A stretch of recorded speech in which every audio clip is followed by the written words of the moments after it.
नमस्कार। किस्सा कुर्सी का देख रहे हैं आप। लगातार चुनावी हलचल और ऐसे में किसी के आने का, किसी के जाने का, किसी के रूठने का, किसी को मनाने का सिलसिला लगातार जारी है। और अब खबर है बिहार से, और इस सिलसिले के बीच एक खबर आप तक पहुंचा रहा है आपका अपना न्यूज चैनल इंडिया न्यूज। मैं रचना बंसल। किस्सा कुर्सी का में जो शुरुआत कर रहे हैं खबरों से, वो बिहार से है। बिहार जहां पर एनडीए ने जैसे ही सीट बंटवारे को लेकर फैसला सामने रखा, नाराज पशुपति पारस जो खुलकर अपनी नाराजगी जाहिर करते हुए दिखे, और इसी नाराजगी के चलते आज सुबह करीब 11:30 बजे प्रेस कॉन्फ्रेंस की और बताया कि मैं अपने मंत्री पद से इस्तीफा देता हूँ, जिसमें बीजेपी 17, जेडीयू 16, चिराग पासवान की लोक जनशक्ति पार्टी को 5 सीटें, मांझी की हम और उपेंद्र कुशवाहा की आरएलएम को एक सीट मिली है। इससे नाराज थे पारस और उनकी पार्टी आरएलजेपी।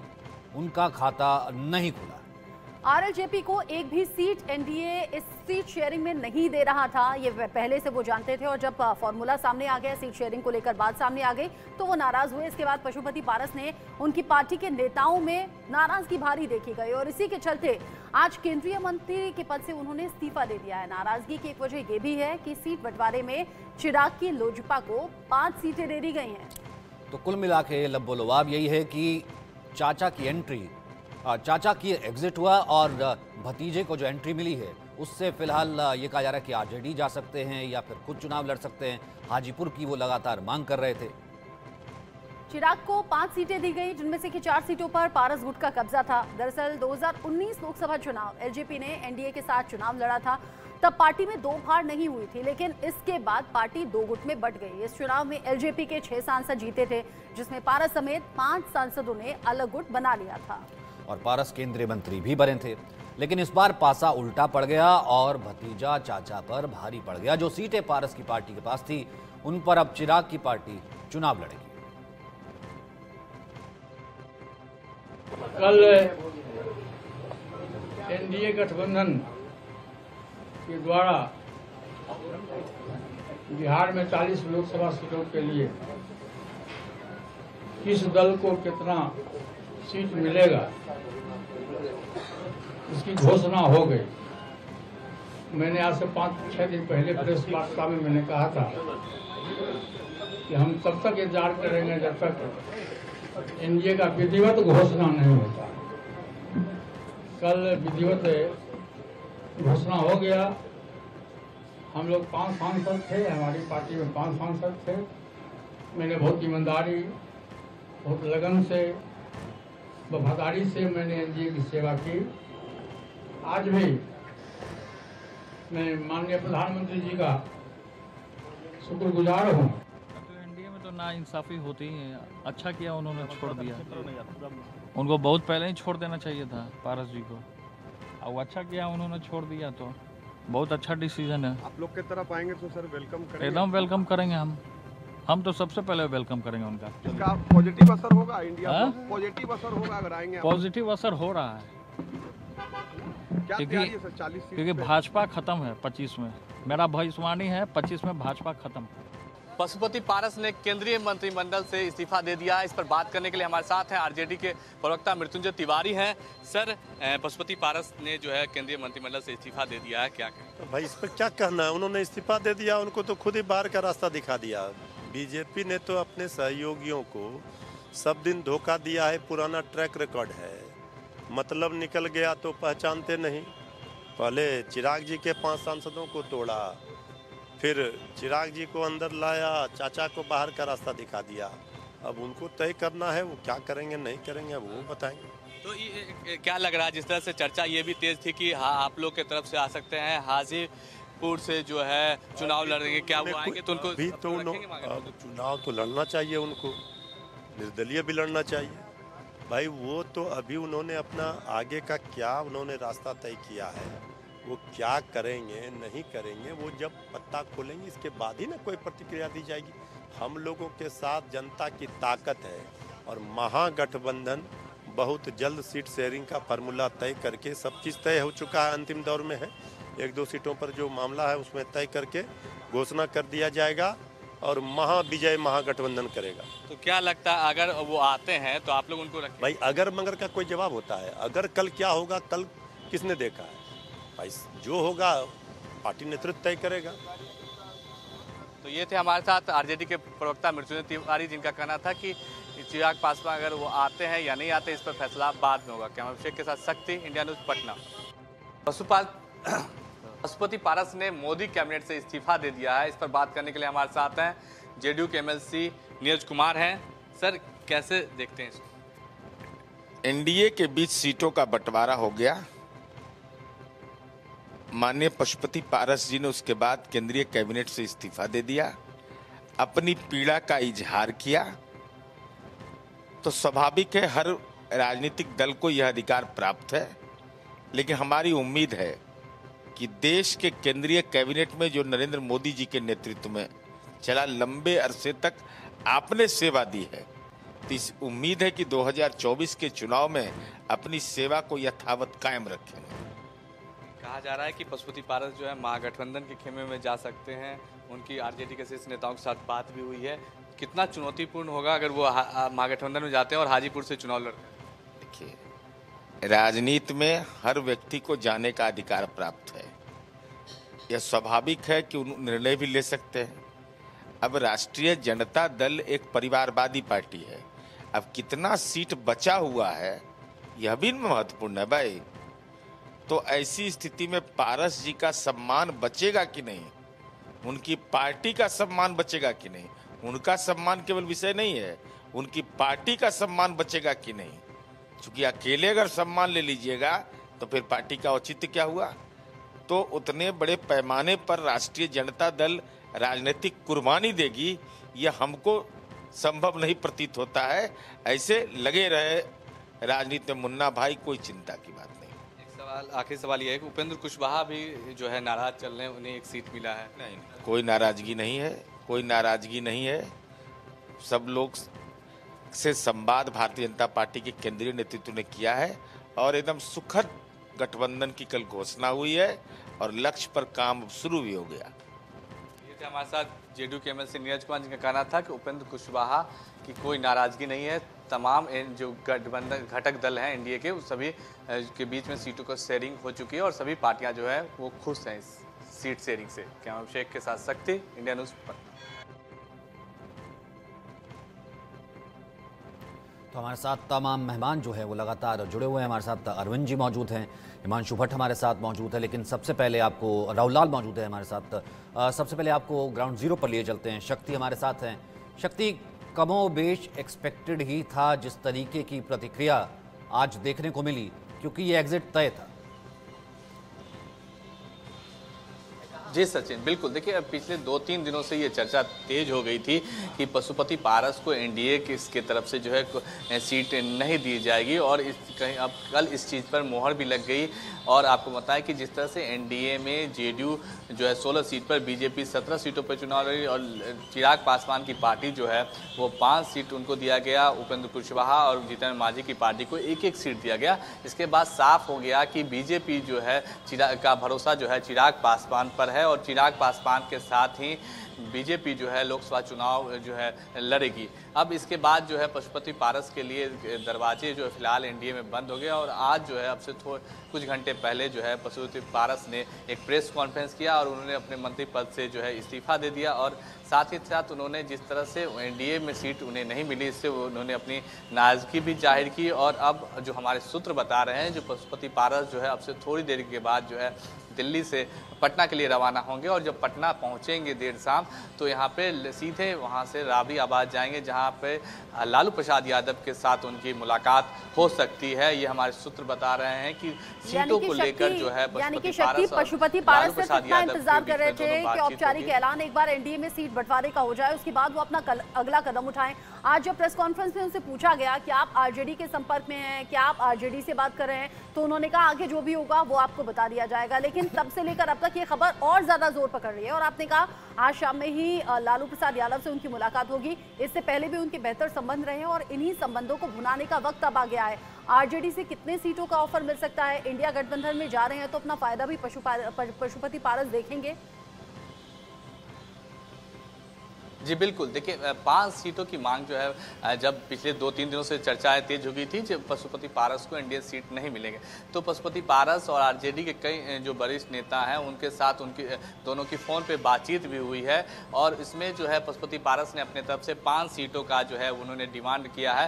हालांकि जो हमारे सूत्र बता रहे हैं कि लालू प्रसाद यादव जो है उन्हें 2 से 3 सीट पर जो है देने की बात कही है। ऐसे में अगर वो महागठबंधन में शामिल होते हैं तो देखना दिलचस्प होगा कि क्या उन्हें लालू प्रसाद यादव जो है उनका जो डिमांड है 4 से 5 लोकसभा सीटों की वो देते हैं या नहीं देते हैं। और खास करके सबसे अहम हाजीपुर, जिस हाजीपुर सीट को लेकर पशुपति पारस की उनके भतीजे चिराग पासवान से नाराजगी हो गई, लगातार दोनों में जो है इस सीट को लेकर जो है नाराजगी थी और इसके बाद जो है अब जिस तरह से साफ हो गया कि जो एनडीए में की तरफ से चिराग पासवान ही हाजीपुर से चुनाव लड़ेंगे, तो अब ऐसे में पशुपति पारस के पास एक ही रास्ता है कि वो महागठबंधन के साथ चुनाव लड़ें, क्योंकि अगर निर्दलीय चुनाव लड़ते हैं तो उनके लिए जीत काफ़ी मुश्किल हो जाएगी। लेकिन अगर वो महागठबंधन के साथ अगर महागठबंधन में रह के वो हाजीपुर से चुनाव लड़ेंगे तो निश्चित रूप से चिराग पासवान के साथ उनकी जो लड़ाई होगी चुनाव में वो काफ़ी दिलचस्प हो जाएगी और इसके लिए जो है आने वाला समय बताएगा। फिलहाल लेकिन अगर सीटों को लेकर महागठबंधन में खुद जो है पेच फंसा हुआ है और कांग्रेस और आरजेडी और लेफ्ट पार्टियां ये तीनों में कहीं ना कहीं सीटों को लेकर आरजेडी चाह रही है कि 30 के करीब जो सीट है, 40 का जो लोकसभा सीट है बिहार में, इसमें 30 से 28 से 30 सीटें जो है आरजेडी खुद लड़ना चाहती है और कांग्रेस को 7 से 8 सीट देना चाह रही है और बाकी लेफ्ट पार्टियों को देगी। लेकिन अब ऐसे में अगर पशुपति पारस जो है महागठबंधन के खेमे में आ जाते हैं, लेफ्ट की भी डिमांड है, लेफ्ट 5 तक की डिमांड कर रहा है। अब देखना यह है कि कितनी अकोमोडेशन होती है। अब यहाँ पर बहुत बहुत शुक्रिया शक्ति हमारे साथ जुड़ने के लिए। अरविंद जी आपसे शुरू करता हूँ, ये सर्वाइवल क्योंकि 2024 इसलिए भी इम्पोर्टेंट है कि इस वक्त जो बिहार में अभी ये जो चल रहा है, हमने देखा चाचा भतीजा और जो बाकी परमुटेशन कॉम्बिनेशन, ये सर्वाइवल की राजनीति कहीं ना कहीं तय करेगा कि यहाँ से बात जो है असली पासवान की पार्टी कौन सी, हाजीपुर की लेगेसी कौन सी और बिहार में किसका कितना से। नहीं, ये मामला असल में इतना सीधा नहीं है। जब गए थे पशुपति पारस सरकार में और अपनी पार्टी तोड़ के गए थे तो उनकी क्या बातें हुई थी और किन शर्तों पे वो गए थे। सिर्फ अपने मंत्री के लिए गए थे तब तो बीजेपी ने मुझे लगता है अच्छा व्यवहार किया। अगर बीजेपी ने तब कोई और बड़े वायदे किए थे और अब नहीं पूरी कर रही है तो फिर बीजेपी जिम्मेवार है। मुकेश सहनी की पार्टी के साथ हमने ये देखा है कि बीजेपी ने एक वक्त उनका इस्तेमाल किया, उसके बाद पूरी पार्टी को ही ये एलजेपी के साथ नहीं हुआ। अगर 6 सिटिंग एमपी हैं और हमने देखा है कि एनडीए में किस किस्म से मुश्किल हुई है एक सीट, तो 6 एमपीओं में से 5 एमपीओं की सीट सीधे खत्म कर दी जाए, ये कुछ मुझे लगता है कुछ एक तरह से अन्याय हुआ है। और लेकिन इस अन्याय में सिर्फ बीजेपी को मैं कसूरवार नहीं मान रहा हूँ, मैं पशुपति पारस को भी बराबर कसूरवार मान रहा हूँ। लेकिन एक असलियत दूसरी है जिसकी चर्चा हम लोग हल्का कर लेते हैं कि पशुपति पारस अगर वहाँ लड़ेंगे तो क्या, या उनका एक न्यूसेंस वैल्यू मैं कहूँगा कि एनडीए को परेशान करने में। बात सिर्फ इतनी नहीं है, उनकी पार्टी से जो एमपी हैं उसमें कई ऐसे दमदार लोग हैं जो इंडिविजुअल लेवल पे भी, अपने बाहुबल के बल पे भी, अपने फाइनेंशियल ताकत के बल पे भी पर्याप्त मजबूती से लड़ते रहे हैं। वो रामविलास जी को मदद करते रहे हैं। रामविलास के नाम का इस्तेमाल उन्होंने कम किया, उनकी ताकत का इस्तेमाल एलजेपी ने ज़्यादा किया। तो क्या वो लोग भी पशुपति पारस के साथ कोई ज्वाइंट कदम उठाएंगे? वो अपना इंडिविजुअल अलग, और इसमें सूरजभान जैसे लीडर का भी मामला है कि उनकी पत्नी को सीट नहीं दी जाएगी तो वो क्या करेंगी। और वो लोग, मेरा मानना है अभी भी कि वो पशुपति पारस की तुलना में ज़्यादा इफेक्टिव है। तो अगर 5 सीट 4 सीट पे वो लोग डिस्टर्ब करने पहुंच रहे हैं तो वो मुझे लगता है कि इससे ज़्यादा महत्वपूर्ण नज़र रखने की चीज़ है कि उनका भी व्यवहार क्या हो। यानी एक तरफ जहां बीजेपी सहयोगी दलों को साथ लेकर चलने की बात करती है और सहयोगी दलों को भी साथ में बनाए रखना और ये कुनबा बढ़ाना तभी 400 के पार जाएगा, एक ये स्ट्रैटेजी है। लेकिन साथ ही साथ पशुपति पारस को यूं छोड़ दिया गया। अजीत मंडोला जी भी हमारे साथ में हैं। अजीत जी, क्या सोच रही होगी इसमें बीजेपी की, जिसमें पशुपति पारस के हिस्से एक भी सीट नहीं आई, और जबकि इसके ठीक उलट पशुपति पारस, उनकी फर्स्ट प्रायोरिटी तो यही था कि एनडीए में बने रहें, इसीलिए औपचारिक ऐलान का शायद इंतजार किया, और अब सेकंड ऑप्शन शायद वही लालू प्रसाद यादव से मिलना और फिर उधर महागठबंधन में शामिल हो जाना। देखिए, बीजेपी की जो राजनीति है या जो बीजेपी राजनीति करती है उसका एक लक्ष्य होता है चुनाव जीतना, और उसमें अधिक से अधिक सीटें जीतना उनका टारगेट होता है। अब जब उनको, अब याद करें एक बार आप विधानसभा का चुनाव, पिछला विधानसभा का चुनाव, चिराग पासवान को क्या भूमिका दी थी बीजेपी ने। बीजेपी के साथ थे, नीतीश कुमार नाराज हुए थे और तमाम तरीके से नीतीश कुमार को चिराग पासवान के माध्यम से घेरा गया था वहाँ पर। बाद में नीतीश कुमार ने भी कहा था कि भाई जो हमारी सीटें कम आई हैं कहीं ना कहीं चिराग पासवान की वजह से कम आई हैं। तो बीजेपी का उन्होंने एक मदद की थी उस समय विधानसभा चुनाव में। तो अब एक समय आया है तो बीजेपी ने अब देखा कि भाई कौन उनके लिए मुफीद बैठता है, किससे फ़ायदा होता है, उस नफ़ा नुकसान को उन्होंने गुणा भाग लगा के देखा कि अब चिराग पासवान का समय आ गया, उसको मौका दिया जाना चाहिए। तो उन्होंने इस बार चिराग पासवान को मौका दे दिया। चिराग पासवान की मैं ये तारीफ़ करूँगा, उन्होंने पूरे 5 साल ईमानदारी से, वो डगमगाए नहीं, वो दाएँ बाएँ नहीं हुए, पूरी तरीके से उन्होंने एनडीए गठबंधन का साथ पकड़ के रखा वो, और अपने को सक्रिय बनाए रखा। अब वहाँ पे बयान देने में, राजनीति करने में, तमाम तरह की बातें करने में वो चुप नहीं बैठे। जबकि उसके उलट पारस पासवान जो अगर आप देखें वो इतने सक्रिय उतने वो नहीं रहे। वो एक तरीके से उनको लगा कि अब मंत्री पद मिल गया है, वो पार्टी को लेकर बहुत इतने सक्रिय नहीं थे जितने चिराग पासवान थे। चिराग पासवान पूरी तरीके से उन्होंने बिहार की राजनीति में अपने को सक्रिय रखा, बनाए रखा, दिखाई दिए। उसका नतीजा उन्हें मिला कि अब वो इस बार एनडीए के जो उन्होंने मांगा एनडीए ने दे दिया है। तो मेरा मानना है कि बीजेपी ने अपना हिसाब किताब गुणा भाग लगाया हुआ है इस बार, जिस हिसाब से सीटें जीतने का, उसमें चिराग पासवान उनको मुफीद बैठते थे, उन्होंने चिराग पासवान को मौका दे दिया। जी, चिराग पासवान को मौका मिल गया है और अब यहाँ चाचा पर भरोसा ना करके भतीजे पर भरोसा कर लिया है। लेकिन एक बात ये भी तो है ना राहुल लाल जी, जब जब चुनावी रैलियां होती हैं तब भीड़ बहुत ज़्यादा नज़र आ जाती है, जब जब लोगों के बीच में जाते हैं तो भी लोग वहां पर इकट्ठा हो जाते हैं। लेकिन वही चीज़ क्या वोट बैंक में तब्दील हो पाएगी? क्योंकि यहाँ चिराग पासवान लोगों के बीच में नजर आए, रैलियों में खूब भीड़ इकट्ठा हुई, देखो देखो शेर आया, इस तरह के नारे भी लगे। लेकिन वही बात कि क्या वो सब भीड़ वोट बैंक में तब्दील हुई? क्या सोच समझकर बीजेपी ने ये डिसीजन लिया? देखिए, जब नीतीश कुमार एनडीए के खेमे में गए तभी ये चीजें स्पष्ट हो गई थी रचना जी कि एनडीए खेमे में अब टिकट के लिए बड़ी संकट वाली स्थिति आएगी, क्योंकि नीतीश जी जितनी सीटें जीते हैं उतना सीट तो वो जरूर मांगेंगे, और वो जैसे ही मांगेंगे तो फिर वहां पे घटक दलों की बड़ी संख्या थी। तो उस स्थिति में उन्होंने पशुपति पारस को आउट किया और चिराग पासवान को इन किया। हम लोग काफी लंबे समय से ये सवाल उठा रहे थे कि जरूर टीम इंडिया में सवाल खड़े किए जाते हैं कि वहां पे टिकटों का वितरण कैसे होगा, लेकिन वहां पे एनडीए के भीतर, बिहार में चाचा भतीजे के भीतर जो द्वंद्व मची हुई है उसका एनडीए कोई समाधान नहीं निकाल पा रहा है। तो उन्होंने जिस तरह से चाचा को पूरा बाहर किया, तो मैं अरविंद जी के इस बात से सहमत हूँ कि जो चाचा प्लस चाचा के जो कुछ बाहुबली, कुछ और जो अन्य सांसद गण है जो बिहार के राजनीति में अपने अपने क्षेत्रों में अच्छा खासा प्रभाव रखते हैं, तो उन लोगों को जिस तरह से एडजस्ट करने का कुछ प्रयास करना चाहिए था भारतीय जनता पार्टी को, वो प्रयास नहीं किया। तो और टीम इंडिया की टिकटें, मैं कह रहा हूँ कि उन टिकटों का वितरण अब तक नहीं हो रहा था। लोग कह रहे थे कि भाई इंडिया के भीतर भी बिहार में टिकटों का वितरण नहीं हो रहा है। वहां पे भी इसी घटनाओं का इंतजार किया जा रहा था रचना जी कि क्या परिस्थितियां बनने वाली हैं इंडिया में, उसके बाद इधर समीकरण सीटों का बनना था। क्योंकि टीम इंडिया में जब जदयू यहाँ से चली गई तो अब यहाँ पे टिकटों को लेकर वो मारामारी की स्थिति नहीं रही। अरे आरजेडी 30 सीटों पर लड़ने की बात कर रही है, अगर वो 28 को भी लड़ लेगी तो कोई संकट की स्थिति नहीं बनेगी। अगर यहाँ पे जदयू होती तो आरजेडी कितने सीटों पर लड़ती? 16-16 कुछ इसी प्रकार के सीटों पर सहमति बनी थी कि 16-16 तो 32 प्लस 8 सीटों में बाकी अन्य लोग आ जाते। तो यहाँ पे सीटों को लेके एक व्यवस्थित व्यवस्था बनने की ज्यादा संभावना है। हमें लग रहा है कि भारतीय जनता पार्टी ने इस पूरे मामले में जिस परिपक्वता से उन्हें काम लेना चाहिए था, सीट अरेंजमेंट करना चाहिए था, उसमें कहीं न कहीं उनसे कमी हुई है इस जगह पे। क्योंकि अभी भी मैं मानता हूं कि बिहार में अगर सबसे, देखिए जाति समीकरण एक अलग सी स्थिति है, लेकिन नीतीश कुमार जी ने जिस तरह से अदला बदली काफी ज्यादा संख्या में की है, वो बिहार में इस समय वर्तमान में सबसे अलोकप्रिय नेता है। जी बिल्कुल, और हाजीपुर जिसका आपने जिक्र किया उसी लेगेसी का हम जिक्र कर रहे हैं। थोड़ा सा हाजीपुर के बारे में हम बताते हैं। हाजीपुर अपने इतिहास के साथ आज भी रचा बसा हुआ शहर है। जिस तरीके से अपने केले, आम और लीची के लिए पूरी दुनिया में फेमस है, हाजीपुर राजधानी पटना से लगभग 10 किलोमीटर की दूरी पर है। राजधानी पटना के बाद हाजीपुर ही दूसरा सबसे तेजी से विकसित होने वाला शहर भी बिहार का है। हाजीपुर लोकसभा सीट को दिवंगत नेता रामविलास पासवान का गढ़ कहा जाता है और यहाँ से वो 10 बार चुनाव लड़े, जिसमें 8 बार जीते।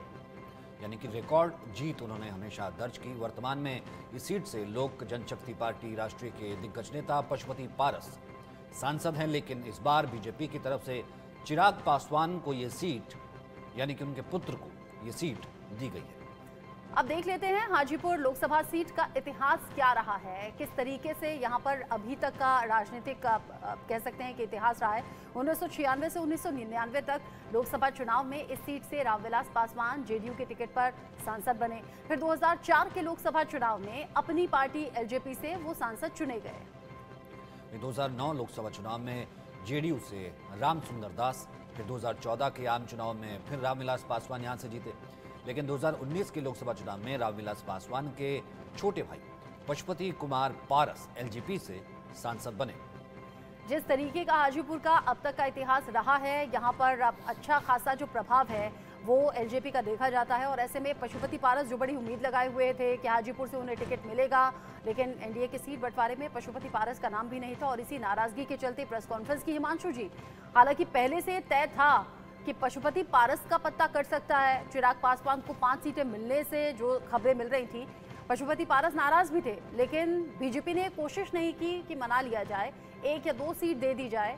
ऐसा कौन सा गणित बीजेपी ने लगाया होगा जिसके चलते चिराग पासवान को एक साथ 5 सीटें और पशुपति पारस को 1 भी नहीं। पशुपति पारस यही तो कह रहे थे कि बड़ी शिद्दत से काम किया, वफादारी से, लेकिन नाइंसाफी हुई। मेरा ये मानना है कि इस मामले के अंदर भाजपा नेतागिरी ने बहुत स्पष्ट रूप से भविष्य को देखते हुए बड़ा इन्वेस्टमेंट किया। चिराग पासवान उनके लिए भविष्य के बड़े नेता और भविष्य के भाजपा गठबंधन बिहार में जो होगा, क्योंकि मैं इसको इस तरह देखता हूँ, ये 5 सीटों से भी ज्यादा जो विधानसभा के चुनाव है वहां पर उनकी जो भूमिका रहेगी, ये जो खेमा है चिराग पासवान के, क्योंकि ये फाइट टू फिनिश हो गया। बहुत स्पष्ट कर दिया भाजपा नेतागिरी ने कि वो किनके सर के ऊपर हाथ रख रहे हैं। और भविष्य में इसके बाद वाले विधानसभा चुनाव में जो स्थितियां निर्माण होंगी, क्योंकि वो बात तो तय है कि भाजपा बड़े भाई की भूमिका में आ चुका है बिहार के अंदर, तो इसके बाद वाले विधानसभा चुनाव में अगर उनकी चलेगी भाजपा की, तो वो देखेंगे कि नीतीश कुमार मुख्यमंत्री नहीं बन रहे। ऐसे में उनके साथ एक ऐसा पार्टनर होना चाहिए कि जिसको लोक समर्थन भी हो और जो आक्रामक भी हो। और इन महीनों में अगर देखें हम, तो चाचा भतीजा के मुकाबले में उन्होंने भतीजे को चुना, लेकिन आरजेडी कह रही है यूज एंड थ्रो कर दिया। हाँ, वो तो देखिए, वो तो चुनावी रणनीति है, बहुत सीधी सी बात है। विनेबल कैंडिडेट, सब कोई भी राजकीय पार्टी के लिए सबसे पहली बात कौन जीत सकता है। और आप चिराग पासवान की सभाओं में क्राउड देखिए, क्या उतने क्राउड पशुपति पारस जमा कर सकती, वहां से सीधा सीधा कयास मिल जाएगा। तो मेरा कहने का मतलब यह है कि ये भाजपा की एक रणनीति का हिस्सा है और फ्यूचर का इन्वेस्टमेंट है। और ये शायद कैलकुलेटेड मूव ही था अरविंद जी, कि पूरे बिहार में हमने देखा है कि विधानसभा के चुनाव में जो उनका चिराग का जो पूरा कैंपेन रहा वो नीतीश के अगेंस्ट तो रहा, लेकिन बीजेपी के समकक्ष रहा, बीजेपी के लगभग साथ रहा। अब फ्यूचर इन्वेस्टमेंट या फ्यूचर पॉलिटिक्स की बात अगर हम करें, यहाँ से फिर जाहिर सी बात है आगे विधानसभा का चुनाव होगा, फिर ये से और ये स्टेक बढ़ता भी है। अब आपके पास 5 सीटें हैं, पिता की लेगेसी को देख करके दिया गया है। अब आपके ऊपर है ये बैटन कि आप कैसे कैरी करते हैं, ये बड़ा दाव है। देखिए, चिराग ने जो कुछ किया वो खुद से किया या बीजेपी ने कराया, मुझे अभी भी डाउट है। ज़्यादा स्वामी भक्ति में चिराग ने किया और बीजेपी को उसका लाभ मिला, लेकिन बीजेपी ने खुल के ये काम नहीं किया था, मैं अभी भी मानता हूँ। बीजेपी ने जो काम खुल के किया वो चिराग की पार्टी को तोड़ना था। चिराग नहीं आ रहे थे उस तरह से, या मंत्री पद की जीत किए हुए थे और बंगला खाली कराना था उनसे, तो उस वक्त बाकी पार्टी को तोड़ दिया। तो मेरी शिकायत तो अभी भी यही है कि जब पशुपति पारस और उनके साथी अपना ठिया छोड़ के और बीजेपी की तरफ उस तरह से गए कि पार्टी टूट जाए तो भी कोई हर्जा नहीं है, तो एक अपराध तो उनकी तरफ से हुआ है। लेकिन बीजेपी ने तब उनसे क्या वायदा किया था, ये एक बड़ा राजनीतिक, और राजनीति में कोई लिखत पढ़त करार होते नहीं है, जुबानी ही बातें होती हैं और वायदा होता है। ये जरूर है कि चिराग के साथ अभी आज की तारीख में रामविलास वाला बेस ज़्यादा दिखाई देता है, लेकिन रामविलास वाला बेस दो तरह से बना हुआ जो धीरे धीरे 5-6% पर आ। एक बेस तो उनका वही अपने सामाजिक समूह का है, और दूसरा बेस रामविलास के पास सबसे खूंखार किस्म के अपराधीकरण, जब बिहार में हम बात करते हैं तो रामविलास जी के पास सबसे खूंखार किस्म के, आरजेडी के पास भी जाते रहे, बाकी पार्टियों के पास भी गए, लेकिन सबसे जो BC ग्रेड चाहिए वो रामविलास जी के साथ, और वो लीगेसी अभी तक आ रही है। मैं उसको अभी खत्म नहीं कर मानता हूँ, अभी तक आ रही, और वो लोग ताल ठोक रहे थे अभी, जैसा हम देखते हैं ये क्या होगा। तो अब वो भी अगर माइनस हो जाता है चिराग के वोट में, तो चिराग को कोई बहुत ज्यादा ऐसा वोट अभी जोड़ने का काम उन्होंने नहीं किया। अपने पिता की विरासत है, अपने बिरादरी वाला वोट तो उन्होंने रखा है, बाकी कोई राजनीति बिहार की राजनीति में ऐसा कुछ भी नहीं किया है, या ऐसा कोई समूह नहीं दिखाई देता जो रामविलास जी के समय मुसलमानों का एक अट्रैक्शन लालू के अल्टरनेट के तौर पर उनकी तरफ होने लगा। चिराग के साथ वो भी अभी नहीं है, तो इससे चिराग भविष्य के लिए कोई बहुत ज्यादा कर पाएंगे अपने वो पिता वाले वोट के, लेकिन अकेले उस वोट बैंक को बचाने की क्या दुर्गति होती है या उसके आधार पर सौदे करने की, ये हम लोग चरण सिंह के लीगेसी में देख रहे हैं कि पूरे पश्चिमी उत्तर प्रदेश, हरियाणा, राजस्थान, इन सब इलाकों में इतनी जबरदस्त मौजूदगी रखने वाले चरण सिंह, और राजधानी से लगे इलाके, वो चरण सिंह की विरासत आज कहाँ पहुँच गई। तो इसलिए सिर्फ विरासत की पॉलिटिक्स जो लोग भी करते हैं, और भाई भतीजावाद इस समय बीजेपी भूल जाती है कि भाई भतीजावाद सिर्फ लालू का नहीं है, ये रामविलास के यहाँ का भी भाई भतीजावाद, जिससे उनको कोई शिकायत नहीं है, तो वो कहाँ ले जाएगी। लेकिन मेरा अभी भी मानना है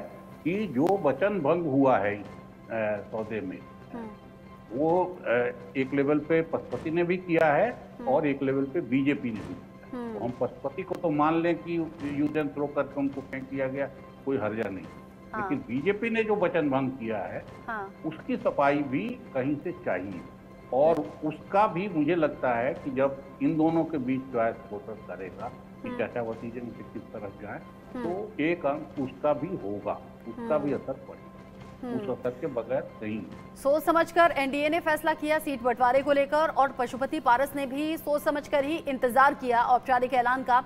अजीत जी, पशुपति पारस आज जब बोल रहे थे, उन्होंने अपना दुख तो साझा किया, बताया, दर्द बयां किया, ये कहा कि भाई मैं तो बहुत वफादारी से साथ में था, लेकिन मेरी पार्टी के साथ मेरे साथ नाइंसाफी हुई है। साथ ही उन्होंने कहा प्रधानमंत्री मोदी एक बढ़िया कुशल नेता हैं, बढ़िया नेतृत्व उनका है, यानी कि गुंजाइश छोड़ दी है उन्होंने। फिर भी फर्स्ट प्रायोरिटी उनकी बीजेपी एनडीए थी, सेकंड अब उनके पास ऑप्शन वही है आरजेडी, लालू प्रसाद यादव से मुलाकात और फिर महागठबंधन का हिस्सा बन जाना। लेकिन जिस तरीके से उन्होंने अपने दुख को साझा किया या अपना दर्द बयां किया, प्रधानमंत्री मोदी की तारीफ भी कर दी, यानी कि गुंजाइश बची रहे अगर भविष्य में कोई संभावना होती है, क्योंकि जैसे जैसे चुनाव की तारीख नजदीक आएंगी होगा, अभी ये फेरबदल होगा, इधर से इधर जाना, इधर से इधर जाना।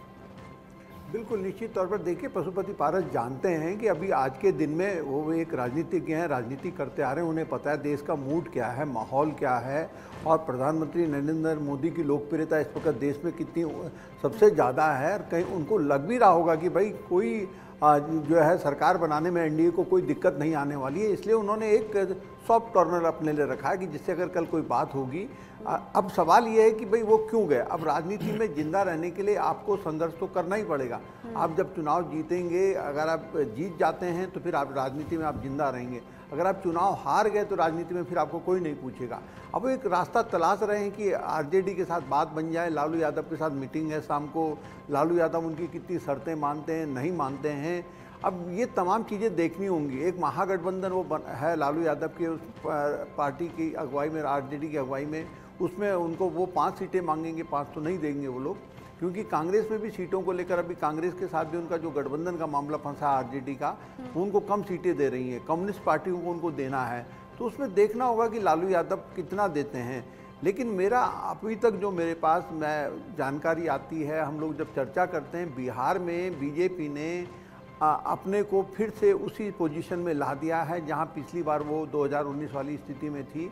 बहुत ज़्यादा नुकसान वहाँ पे बिहार में नहीं होने जा रहा है बीजेपी को, ऐसी रिपोर्ट्स वहाँ पे आ रही हैं। तो बीजेपी का जो टारगेट, अगर आप देख रहे होंगे, प्रधानमंत्री मोदी बार बार कहते हैं इस बार 400 पार, तो वो जो टारगेट 400 का रखा है, 400 आएंगी कि नहीं आएंगी मैं ये नहीं कह रहा हूँ, लेकिन जब 400 का टारगेट आपने रखा है तो एक एक सीट को लेकर वो बहुत चौकस हैं। इसलिए आपने देखा होगा कि उत्तर प्रदेश में उन्होंने छोटे छोटे दलों के साथ भी गठबंधन करा। उत्तर प्रदेश का लक्ष्य उनका 80 की 80 सीटें जीतने का है।